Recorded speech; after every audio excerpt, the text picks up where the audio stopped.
It's Cleveland, Ohio, right there for you guys. Freezing today. But today we're gonna talk about student loans. Student loans. Do you have a student loans? If you have a student loans, I should ask, are you trying to refinance your home using an FHA loan? If you're watching this, is because most likely you are on chapter 13, you were on chapter 13, or you're in chapter 7 or something like that. Anyway, so a big problem that we run into is that when we are trying to refinance using a FHA loan, normally because either you don't have enough credit to qualify for a conventional loan, either you're getting out of chapter 13 bankruptcy, there's specific reasons why we use FHA loans, because you can get the best deal possible. Well, the problem of doing an FHA loan is that you have to deal with the student loans. And what do I mean with that? Well, your student loans have to be current. They have to be you have to be in good standing. Now, what do I mean with that? A lot of times we have borrowers that they file for chapter 13, they finish making all the payments, they are refinancing their home, and now what? When we are working on their refinance, we come across that they fell behind the student loans.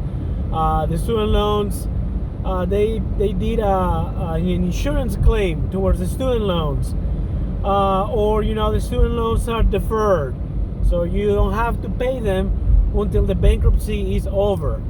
Whatever the reason it is, well, the underwriters will need a proof that you are not required to pay on the student loans until you finish the bankruptcy, or they will need the proof that that you're in good standing, that those student loans are not in collections, and that no insurance claim was made.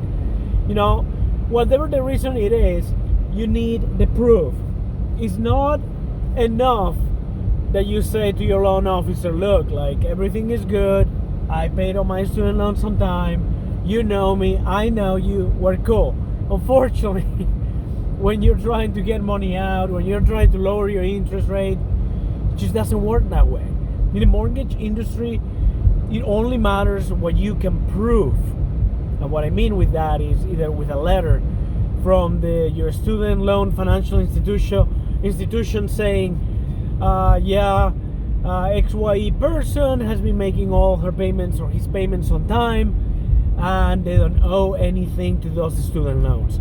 Or XYE person, is not required to be making monthly payments to the student loans until chapter 13 is over. Whatever the situation it is, you need that specific proof.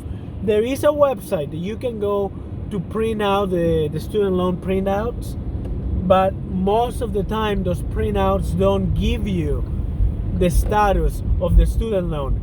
Don't get it confused. In the status might say active bankruptcy, or inactive bankruptcy. It might give you details of what happened, of the history of the student loan, but it doesn't tell you if the student loan is being paid on time, if it was paid on time, if it's in collections, if it's deferred.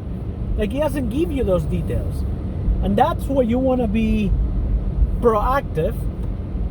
And if you know that you are required, you need to get an FHA loan, you want to let your loan officer know right from the beginning. You want to let them know, look, like, are my student loans going to be a problem? If they are, what's going to be the problem? Just be upfront with them. You know what, I haven't been able to pay on my student loans because I'm going through a hardship, because I went through divorce, because whatever the problem you're running into, you want to let them know. The sooner your loan officer know what's going on, the sooner we can start working on that specific problem. And that applies towards all the documents. Anyway, if you're watching this, what is your situation? What issues are you running into, or have you run into while refinancing your mortgage, while refinancing your loan? Please put it in the comment section, subscribe, and all that jazz. And I am going home because it's snowing here in Ohio. Bye.